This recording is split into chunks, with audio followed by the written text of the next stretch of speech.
Now we've reached the point where everything comes together. Dissemination and reporting. This is the stage where all the interviews, documents, logs, and analysis get transformed into a clear, structured record that decision-makers can actually use.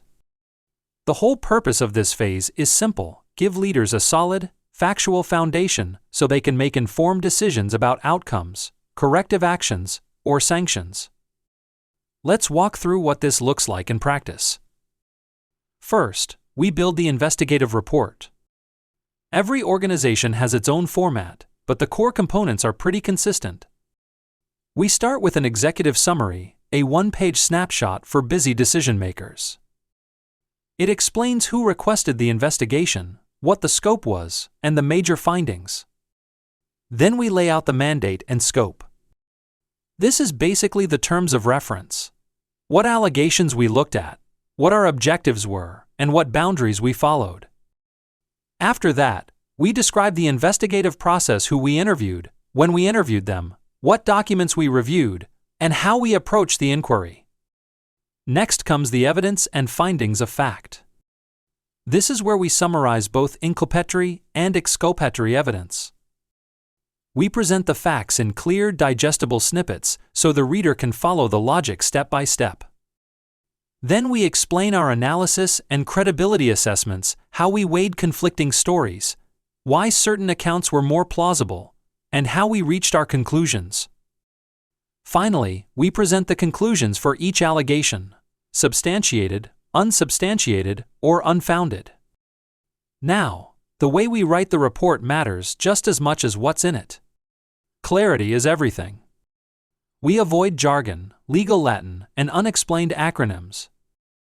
We write in plain English, in the third person, and in the past tense. Bulleted summaries help keep things readable and make redaction easier if the report needs to be shared externally. And visual aids, timelines, charts, graphics can be incredibly effective for showing complex sequences of events.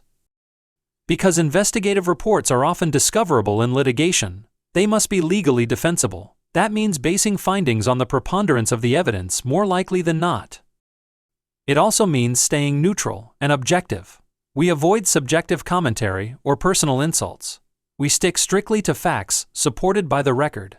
And we document any obstacles we encountered, like uncooperative witnesses or missing data, so the report remains transparent and honest.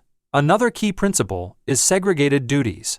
The investigator's job is to determine what happened, not what the discipline should be. Recommendations for discipline belong in a separate after-action report. Keeping these roles separate protects the integrity of the findings and reduces the risk of bias or predetermination. Finally, dissemination itself has to be handled carefully. Reports should only be shared on a strict need-to-know basis, typically legal counsel, senior management, and HR. And instead of emailing the report as an attachment, we use secure servers or password-protected portals. Once the report is delivered, HR or the investigator issues closure letters to the complainant and respondent, confirming that the investigation is complete without necessarily sharing the full report. So that's phase 5. It's where the investigation becomes a clear, defensible narrative, one that leadership can rely on to make fair, informed decisions. When dissemination and reporting are done well, they protect the organization, support accountability, and reinforce trust in the investigative process.